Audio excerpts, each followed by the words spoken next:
Olá, saudações, seja bem-vindo ao nosso programa de entrevista. Eu aqui, José Saraiva, ainda substituindo o Moreira Serra. É o Moreira Serra, que as pessoas me encontram por aí, perguntam por ele, mas o Moreira Serra está ainda muito ocupado ainda com algumas operações aí da parte dos advogados, ainda trabalhando muito. Ele ainda não conseguiu ainda um tempinho para estar aqui com a gente aqui. Mas hoje a gente vai estar aqui falando um pouco sobre um projeto muito interessante que é relacionado à poluição sonora, que é o projeto da Carta Acústica. E para isso a gente convidou o professor, doutor, engenheiro ambiental e físico, Sérgio Silva. Sérgio, obrigado por ter aceitado o convite. Oi, meu amigo, sempre é uma grande satisfação poder contar com esse reconhecimento, né, da sociedade e, ao mesmo tempo, trazer, né, informação para que ela possa chegar à maioria, pelo menos, já que não conseguimos abranger a todos. Realmente é um assunto ainda, eu tenho a impressão que é um assunto assim, ainda pouco discutido, no sentido assim, realmente, principalmente as pessoas. Mas é uma coisa que incomoda, tipo assim, um pouco a poluição sonora. As pessoas percebem que aquilo incomoda elas, mas elas não têm ainda a percepção da relevância daquilo e dos efeitos e dos impactos, né, Sérgio?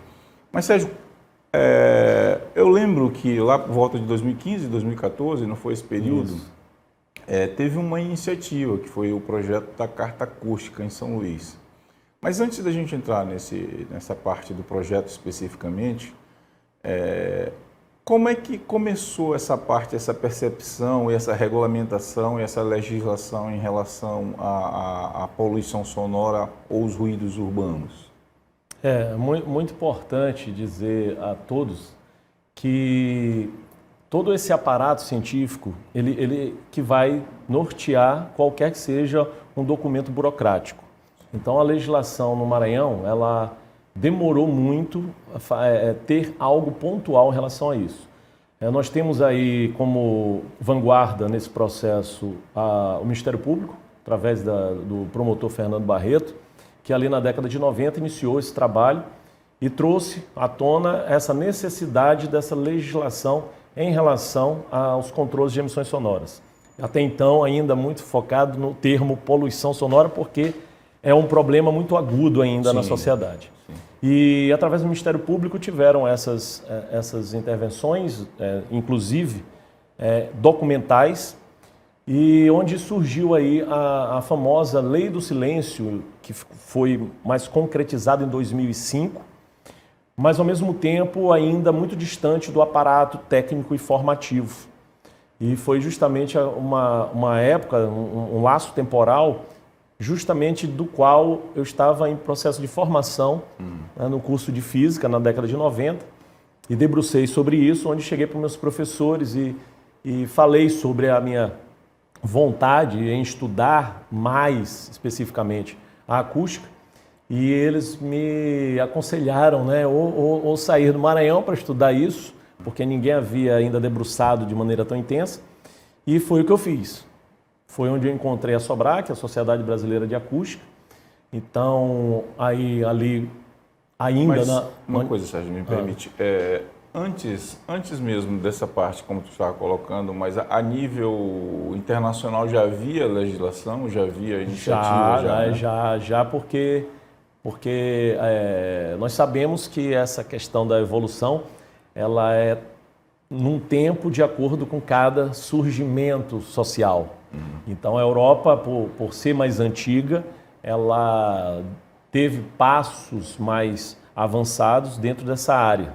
E foi justamente onde, no momento em que eu saí do Maranhão, que fui para São Paulo, me indicaram que em Florianópolis já tinha um laboratório, que já tinham pesquisadores que faziam isso. E assim, não parei mais. Sim. Retornando em 2005 ao Maranhão, nós procuramos o Ministério Público para que pudéssemos trazer essa informação científica e o Poder Legislativo pudesse também ser amparado por isso.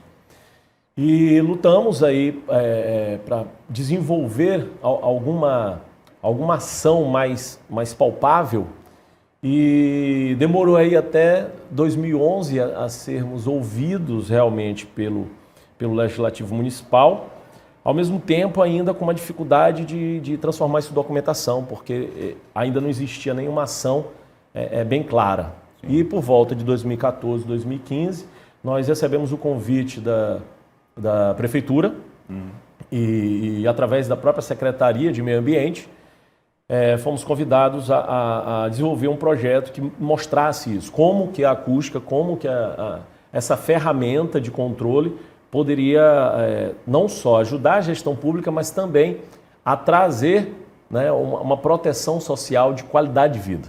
Eu lembro que poucas cidades ainda tinham e têm, né? Exato. Em 2011, quando nós iniciamos, a ideia era que o São Luís fosse a primeira capital do Brasil com esse tipo de ferramenta. Mas eu gosto sempre de reforçar o grande Francisco, que lá em Fortaleza ele conseguiu se antecipar e foi à vanguarda nisso. Então, em Fortaleza foi onde nós tivemos o primeiro monitoramento acústico a nível de carta acústica. Mas o Maranhão estava ali, né? São Luís estava querendo fazer também na mesma época. E quando foi justamente em 2015, nós conseguimos, através da Secretaria Municipal de Meio Ambiente, desenvolver isso e fizemos o monitoramento da Lagoa da Jance, a tão polêmica Lagoa da Jance, que lá foram identificados diversos pontos de poluição sonora, ao mesmo tempo um grande potencial, né, de lazer. Isso, de entretenimento. Só que isso precisaria da ciência, sim, né, para regular. Algum nível. E aí a gente entra na questão do tipo, a ideia da carta, e tu podes explicar mais, seria trazer os níveis daquela área para dar uma referência caso houvesse os excessos, né, em relação a algum ruído, algum barulho que aparecesse naquela área. Era mais ou menos isso, né? Você ter referência. Porque senão você acaba, tipo assim, a pessoa vai lá, botou um bar, botou uma coisa que está mais alta do que aquilo, mas aquela área é uma área de entretenimento. Se é uma área de entretenimento, você consegue, vamos dizer assim, absorver teoricamente é para ter um pouquinho mais de barulho, de ruído do que numa área residencial, né?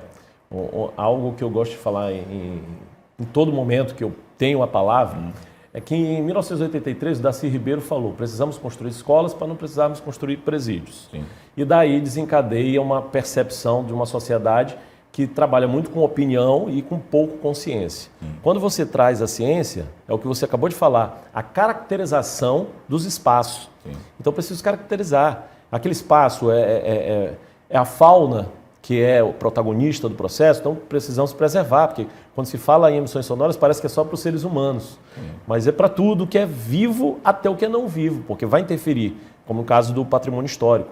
Então, na Lagoa especificamente, quando nós fizemos o monitoramento, nós percebemos diversas características e mostramos como isso poderia ser investido em potencial. Sim. E hoje, é óbvio que ainda falta muito se ocupar corretamente esses espaços, mas nós podemos destacar as praças, podemos destacar restaurantes que ali ficaram e ali se consolidaram, quadra de tênis. Então, todo esse projeto aconteceu depois, justamente, da Carta Acústica. E logo depois dela, foi onde a legislação conseguiu acontecer. Então, em 2017, nós conseguimos ter a primeira lei de combate à poluição sonora na cidade de São Luís. Né? E lógico que ali, né, com muito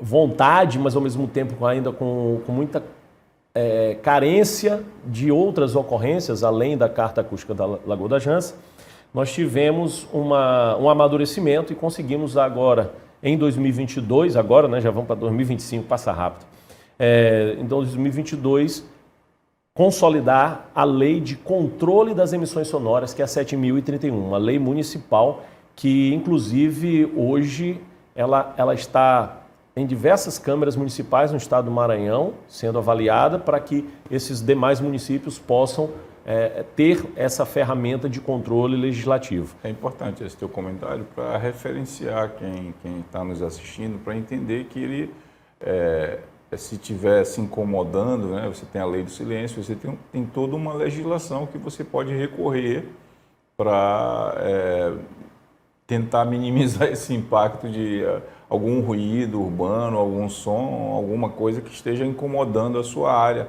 não é, Sérgio? E tem a Delegacia do Meio Ambiente também, né? Que pode sim.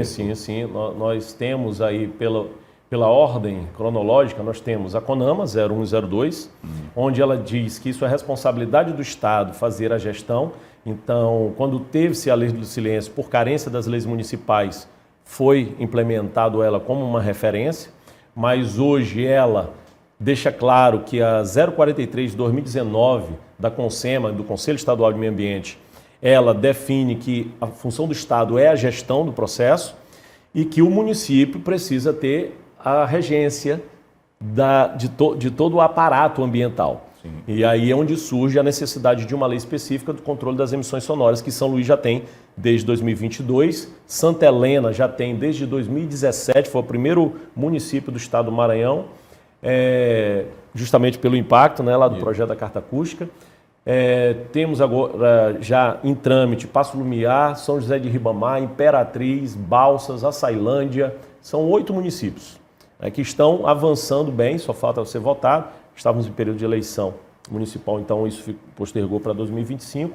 Mas acredito que hoje o Maranhão, ele, além de ter a referência científica, tem uma referência legislativa. Sim. Então fica também um convite àqueles municípios que ainda não têm a sua legislação específica ambiental e especificamente mais ainda a de controle de emissões sonoras, porque precisamos evoluir, né? Antes falávamos só em poluição sonora, ou seja, só temos um problema. Não, agora falamos em caso de controle das emissões sonoras, então nós temos a solução. E aí, mas precisa da legislação para que toda a sociedade tenha esse aparato legal. Sérgio, agora eu lembro bem que tu, quando a gente conversava, falava muito sobre os impactos que dessa poluição, que elas não são perceptíveis assim diretamente, é uma coisa que o cara tá ali com o tempo, mas 10 anos depois é que ele vai sentir o efeito, com uma perda auditiva, com alguma coisa que ele não percebe, né? Quais são esses impactos assim que a gente pode estar colocando para quem está assistindo a gente agora, para que ele comece a perceber isso, essa importância de estar medindo esse barulho dele ali, que ele nem percebe, às vezes ele está, estou estressado, tem alguma coisa, mas nem percebe o porquê, que pode ter sido por causa de um ruído especificamente. E aí vamos com a ciência novamente. Então, na década de 90, as pesquisas apontavam a perda auditiva, que é a mais clássica, a que mais se fala, mais se preocupa, ela chegava ali aos 35 anos, tá? Então a perda auditiva mais aguda. E infelizmente com o avanço tecnológico, hoje nós temos essa perda auditiva já acontecendo aos 16 anos. Então já na adolescência já acontece. Mas isso, saibam que é o menor problema. Sim. O problema maior hoje é que, assim como diversas metodologias da acústica trazem uma percepção de gestão, o impacto direto da poluição sonora, ele acaba agravando os maiores problemas hoje da humanidade. Então, o que hoje matava-se já de maneira triste, não só homicídio, mas como suicídio, depressão, então todos esses fatores são fatores neurológicos. E o som, ele não é só uma onda mecânica que chega ao sistema auditivo, ele chega ao corpo, em diversas frequências, em diversos ritmos, em diversas melodias, e não só musicais. Então, quando chega-se ao corpo, se você não faz isso com equilíbrio, é a mesma coisa da respiração. Se você respira corretamente, você vai ter um corpo com a capacidade de oxigenação eficiente. E quando você consome um som de maneira inadequada, esse teu corpo vai ser deteriorado. E aí nós estamos falando de impactos diretos. Aumento da violência doméstica, o aumento do suicídio, o aumento do homicídio, o aumento do consumo de drogas, o aumento da violência doméstica. Então, assim, veja que só o som ele vai desencadear diversos outros fatores. E esses fatores são preocupantes porque são sociais. Aí eu pego o exemplo, quando fizemos a Carta Acústica, eu vindo para cá disse, eu não posso esquecer que foi, na Carta Acústica, nós simplificamos, aí foi foi o primeiro lugar do planeta que simplificou o espectro, né, de cores. Porque nós temos aí cerca de 32, mais de 30 cores para definir as frequências do som, mas nós fizemos só em 3, que são os semáforos. Mas eu me preocupo porque as pessoas estão deixando de fazer na escola a educação de trânsito, como é que ela vai entender o semáforo, né? Porque as cores vão definir esses cuidados. Então o verde é essa esperança, essa liberdade, essa sequência, o siga. O amarelo é uma atenção, onde você precisa ter essa atenção. E o vermelho é aquilo que já está dizendo, perigo, cuidado. Sim. E nós estamos nesse semáforo, numa questão social e global, não é uma exclusividade de São Luís do Maranhão, no vermelho. Então todas as pesquisas já apontaram para isso, então nós precisamos nos posicionar. E aí a importância de estarmos aqui no programa, de estarmos trazendo essa informação e estando à disposição para esclarecer isso, tendo a legislação como referência. Inclusive, o Maranhão passou a ser uma referência sobre esse avanço legislativo, porque a primeira lei que foi implementada, de acordo com essa discussão que houve dentro da Sociedade Brasileira de Acústica, foi em Santa Helena em 2017.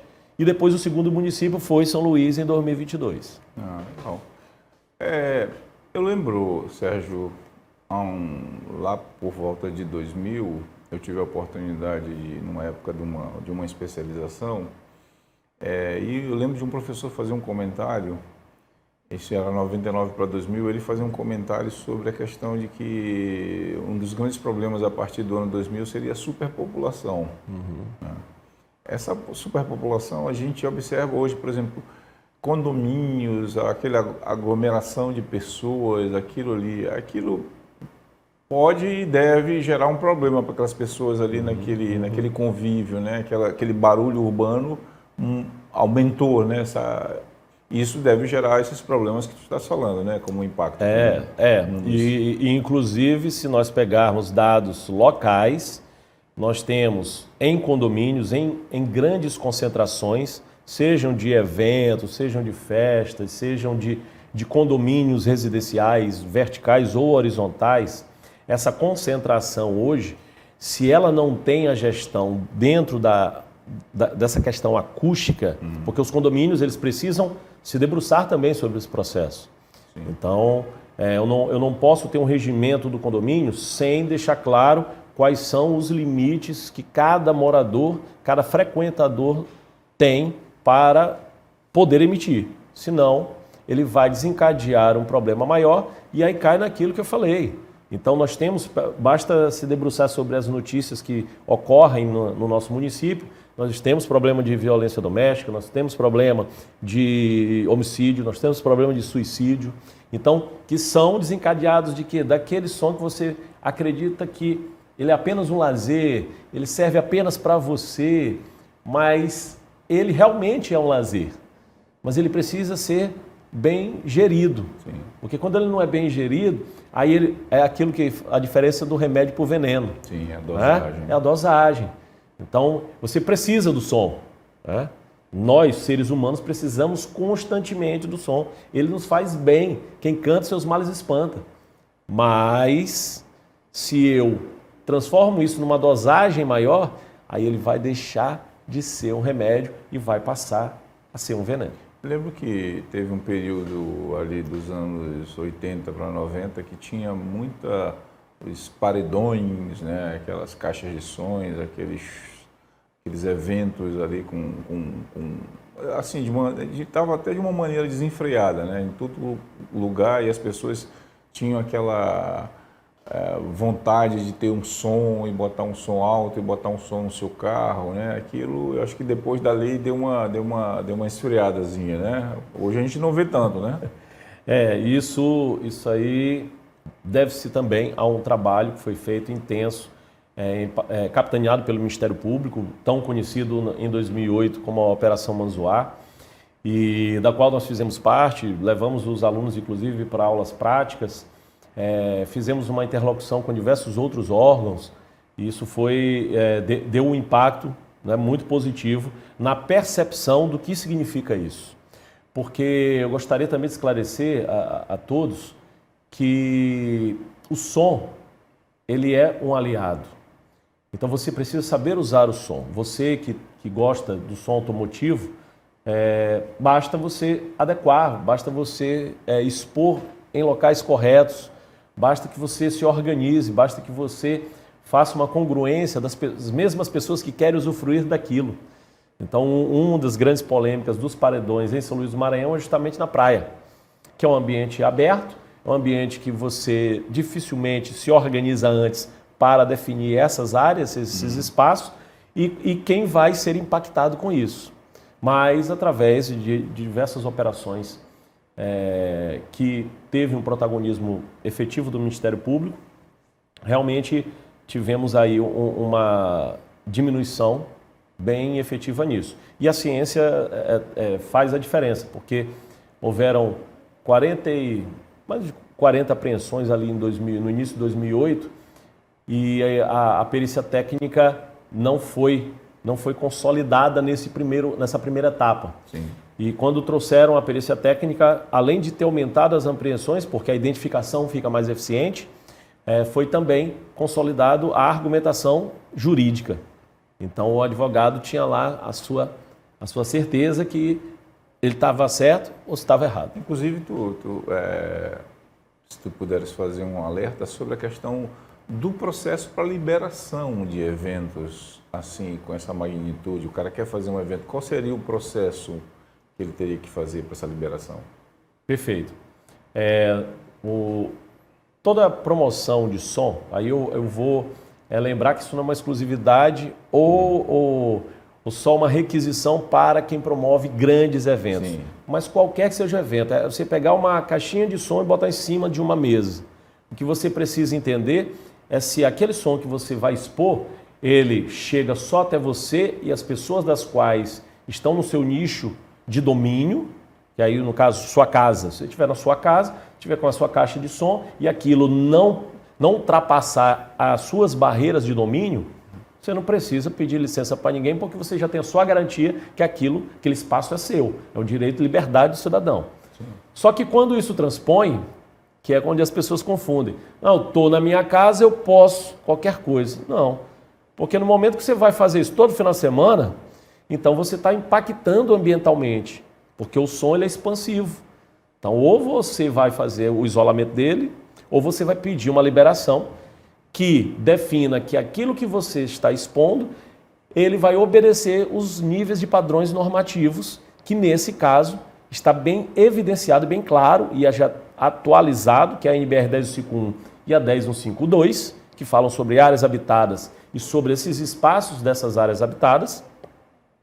E quando você vai ampliar isso para ambientes mais públicos, no caso, grandes eventos, o que você precisa definir primeiro é o local. Sim. Porque o que eu vejo muitas pessoas preocupadas com horário. Sim. Então, o horário, ele é uma prerrogativa, mas ela não é isolada. Então, se eu consigo planejar um evento, que esse evento não demonstre nenhum nível de impacto a nenhum alheio, eu posso fazer ele durante 24 horas. Esse é o caso que acontece em Amsterdã. Então, em Amsterdã, existe uma zona específica que funciona com som 24 horas há mais de 30 anos. Então, o que nós precisamos é só definir isso corretamente. E por essa falta de conhecimento, acaba-se as pessoas empurrando para um lado, empurrando para o outro.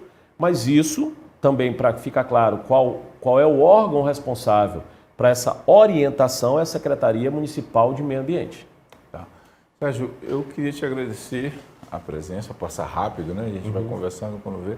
Se quiser deixar uma mensagenzinha aí para o pessoal, principalmente nessa parte, para alertar o pessoal sobre a questão dessa...